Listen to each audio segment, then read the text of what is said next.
Hi everyone, I'm that sociology teacher, and today we're going to discuss dramaturgical analysis. But before we dive into the textbook definition, think about the last time you posted a selfie. You found the perfect lighting, took 47 photos, picked the best one, threw on a filter, and came up with a casual caption. But what did you look like while editing that photo? Probably slouching on your bed, wearing sweatpants, and eating pizza rolls. Sociologist Erving Goffman predicted this exact behavior way back in 1959, long before smartphones existed. He called it dramaturgical analysis. In sociology, we spend a lot of time talking about status, which is your social position, like being a student, a son, a teammate, or a cashier, and roles, which are the behaviors and expectations that go along with that status. But how do we actually do these roles in real life? That's where Goffman comes in. He didn't just want to define statuses and roles, he wanted to look at the actual mechanics of human interaction. Goffman said that society is like a giant theater, and we're all just actors putting on a show. Your status is the part you've been cast to play, and your role is the script you follow. Every time we interact with other human beings, we're performing. Goffman broke our lives down into two main areas. The first is the front stage. This is where the performance happens.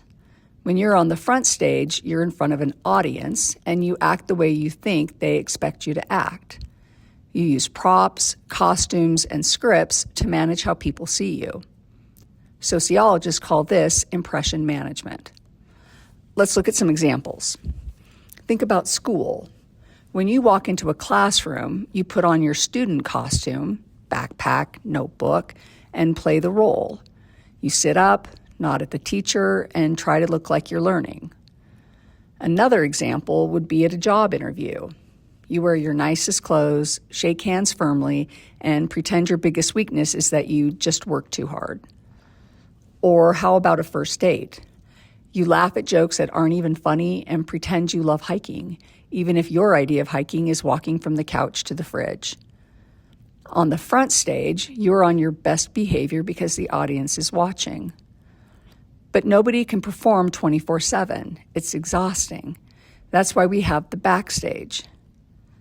The backstage is where you can finally step out of character, take off the mask, and express the feelings you had to hide during the performance. This is where you prepare for the front stage or just recover from it. There's no audience here, so you can be your raw, unfiltered self. Let's look at some other examples. Think about a server at a restaurant. On the front stage, the dining room, they're smiling, polite, and patient, even with a rude customer. But the second they kick open the doors to the backstage kitchen, they drop the smile, roll their eyes, and vent to the cooks about how annoying table 4 is. Or think about how you feel after a long social event.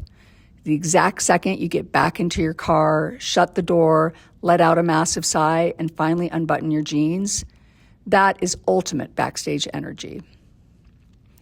Now, things get really interesting and awkward when the backstage accidentally leaks into the front stage. Goffman called this losing control of the performance. For example, have you ever been talking trash about someone with a friend only to realize that person was standing right behind you? Or when a teacher accidentally shares their entire desktop screen with the class, revealing they were online shopping during a lecture? When the audience sees the backstage, the illusion is broken, and we experience extreme awkwardness. Our main goal in society is to keep these two worlds separate so our performance stays believable. So the next time you feel stressed out trying to look perfect on social media or trying to fit in at a new school, take a deep breath. Realize that everyone around you is just an actor trying to remember their lines too. Life is a stage, and you're doing great.